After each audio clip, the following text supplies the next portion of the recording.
Thanks for joining us again. Do you know anybody who claims to be an apostle? We know that in Africa, in America, quite a lot of other places, there are teachers claiming to be apostles. What is an apostle, and are there apostles today?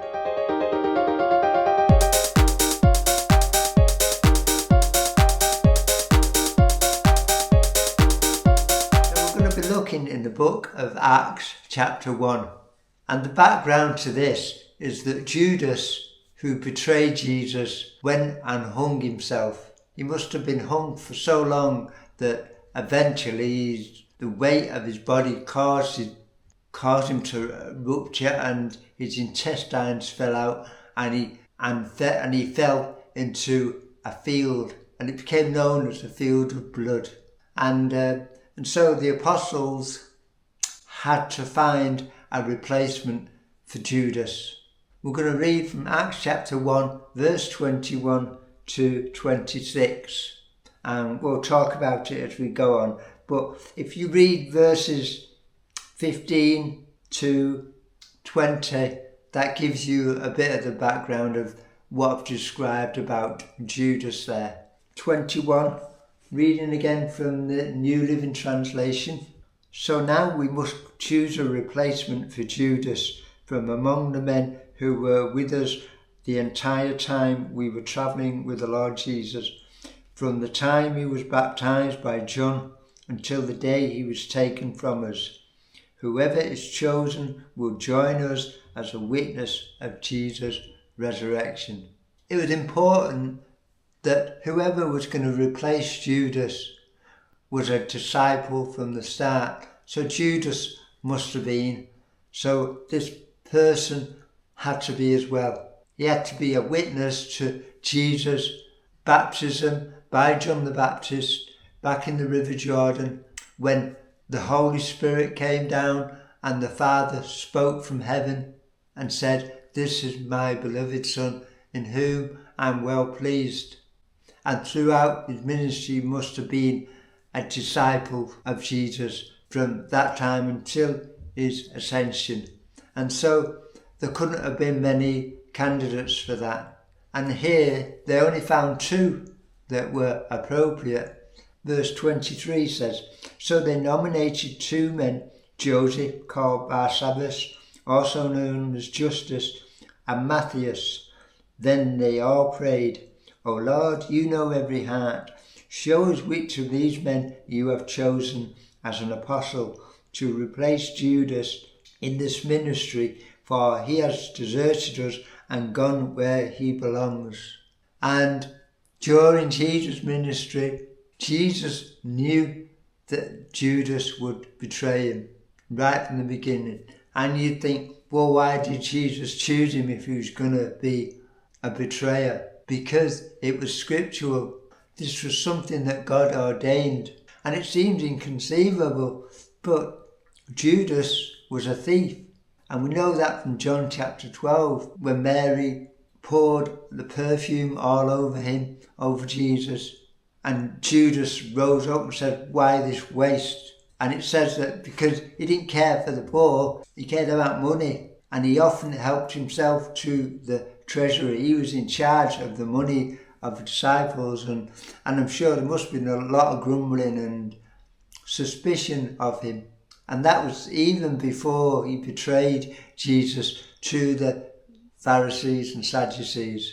And when he realised that Jesus' ministry wasn't about overthrowing the Romans or anything like that. And Judas loved money and this world more than he loved Jesus.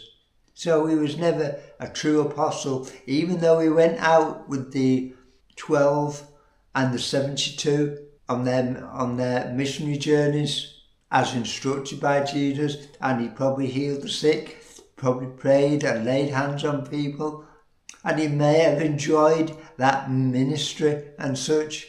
His heart was not following Jesus. His part was to get a name for himself and his own popularity, to make something of it. And there's a lot of people in this world who call themselves apostles and pastors and teachers who are just in it for money They want to exploit Christians, exploit anyone just to get money, to make a living from the gospel in a wrong, false way.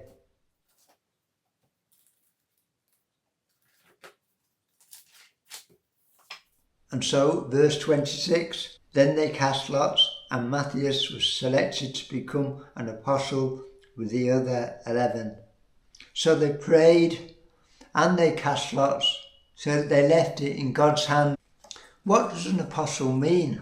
Well, an apostle is a special messenger, personally commissioned by Jesus for disciple making, or commissioned, or in today's world, it's be commissioned as a representative for the church. Not many use that name, except self-appointed false apostles, not biblical ones, sent and chosen by Jesus himself. Now Matthias would have been chosen by the other apostles because he was a disciple of Jesus already. So do we need apostles today? I don't think so. There's no need for apostles today because the message is well established. The gospel message is well established. We have it written down here. We don't need apostles anymore. People can prophesy, but we don't need prophets as such anymore. And that's another title that is bandied around too much, prophet this and prophet that. And many of them make false prophecies today. They're up on stage on God TV or this channel or that Christian channel, making false assertions and false prophets, many of which aren't even scriptural. Many again to get money, popularity, to build the stage for themselves. So today we can point out these false apostles that are around today, these self-appointed ones. And we can do that just by looking in the Word. What do they say? Does it line up with the Word? Are they giving prophecies or teachings that line up with the Word? Are they giving themselves special privileges as apostles and prophets? We need to look at these things. We need to be humble before God, and we need to be discerning what is true. Like I said, there's no need for apostles today. We do have teachers, and we must have teachers teaching the Word of God accurately, and we must have pastors to lead the flock and make sure they are in the Word and understanding it correctly. And we must have evangelists in whatever shape or form, like Billy Graham and there's plenty of others who have great evangelistic ministries, and they are all important. But an apostle is no longer needed because we have the writings of the true apostles, people who witnessed the resurrected Jesus Christ, and like these apostles who witnessed all the miracles, all the words that Jesus said, and we have them recorded, so there's no need for apostles today. So I encourage you to read the book of Acts. It's a great and exciting book.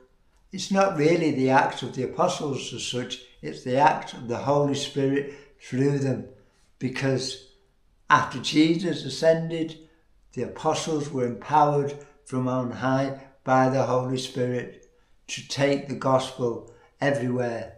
And we today, we have received the gospel because of them and those that passed on the message and the word over and over until it reached here in the UK and America and other places where we are so blessed to have the word in abundance. Get in the word, get in the book of Acts and have a read of it yourself. Thanks for watching, and I will see you soon. Don't forget to like, share, subscribe, and we'll see you next time.